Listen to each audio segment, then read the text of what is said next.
Salut les amis, Super Evil Fred pour Screen Obscura. Et aujourd'hui nous allons parler de Serial Killer. Pardon ? Un serial killer. Et je vous préviens tout de suite, si vous les aimez avec 3 doctorats, buvant du Chianti sur un air d'opéra, vous vous êtes trompé de salle. Notre tueur du jour est brouillon, impulsif. Laissez-moi tranquille! Et mange de la saucisse Francfort sauce moutarde avec les doigts spooky.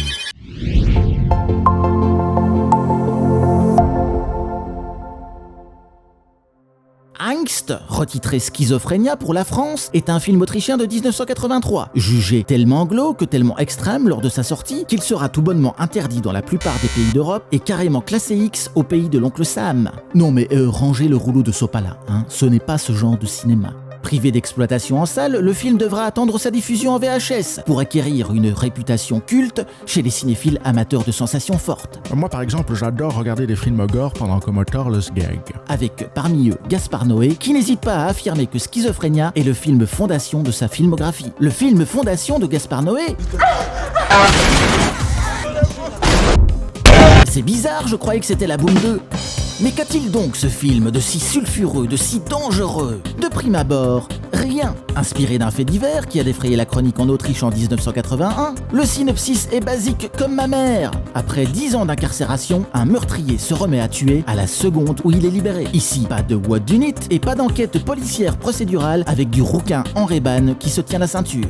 À la place, les 2 scénaristes décident de nous enfermer dans la tête du tueur. Un peu comme quand Plankton s'est retrouvé coincé dans la tête de Bob l'éponge, sauf qu'ici, Bob, c'est le tueur de Düsseldorf. Un tueur en série du début du XXe siècle qui avait déjà inspiré M. le Maudit à Fritz Lang et dont les entretiens psychiatriques ont servi de base au monologue intérieur du tueur de Schizophrénia. Pendant presque 1h30, nous voilà donc les confidents forcés de Psycho Boy, débitant son voice-over malsain. Mais je n'ai jamais pu me débarrasser de cette passion qui me pousse à torturer les êtres humains. D'une voix calme et hypnotique qui tranche tellement avec les actes désordonnés et brutaux qui sont commis à l'image. Je n'étais rien pour elle. Ma sœur pouvait me faire subir toutes sortes de brimades. Je devais les supporter en silence, tandis que cela faisait rire ma mère. Que la moiteur rectale du spectateur en est sensiblement amplifiée. Pour appuyer cette mise en abîme dans l'esprit du meurtrier, le chef opérateur Zbigniew Rybczynski, que ses amis surnomment Zbig, pour une raison qui m'échappe, multiplie les expérimentations visuelles. Déjà lauréat d'un Oscar pour l'un de ses inventifs courts-métrages tournés en Pologne, il fabrique pour l'occasion un harnais qui permet de faire pivoter la caméra autour du comédien pendant ses déplacements. Sorte de snorri-cam survitaminé, ce procédé nous met en orbite autour du comédien qui en devient presque une figure fantomatique flottant dans un monde surréel. Autre trouvaille de Zbig, un système de prise de vue au travers d'un miroir qui lui permet d'obtenir des angles de vue extrêmes dans des pièces exiguës ou au ras du sol. On se demande bien ce qui lui a donné l'idée d'un truc pareil.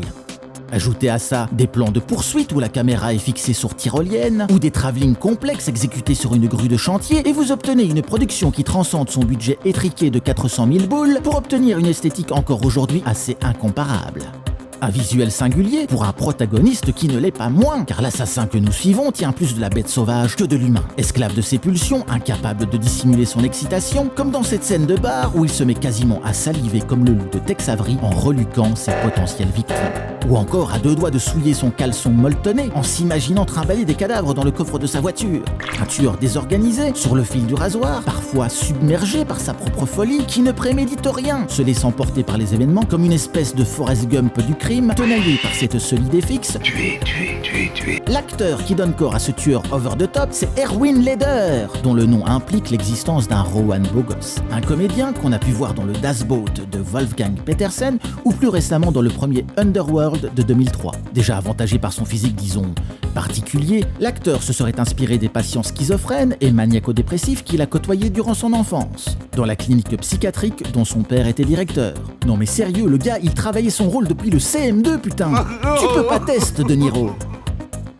En refusant de poser une distanciation vis-à-vis de son protagoniste criminel ou de tenir un discours moral sur les situations extrêmes qu'il nous présente, Gerald Cargill, le réalisateur, signe l'arrêt de mort commercial du film et son naufrage financier. Autoproduit, Schizophrénia laissera d'ailleurs son metteur en scène sur la paille et il devra se tourner durant de longues années vers la publicité afin de sortir la tête de l'eau. Le seul à tirer son épingle du jeu, ce sera Zbig, qui malgré un nom qui semble créé de toutes pièces par les couilles de mon chat sur un clavier AZERTY, deviendra par la suite un des clippers les plus prisés aux États-Unis, continuant par son œuvre à mettre en lumière les recoins les plus sombres de l'âme humaine, comme la coupe mulet, les futales moule bites en spandex, ou encore les épaulettes.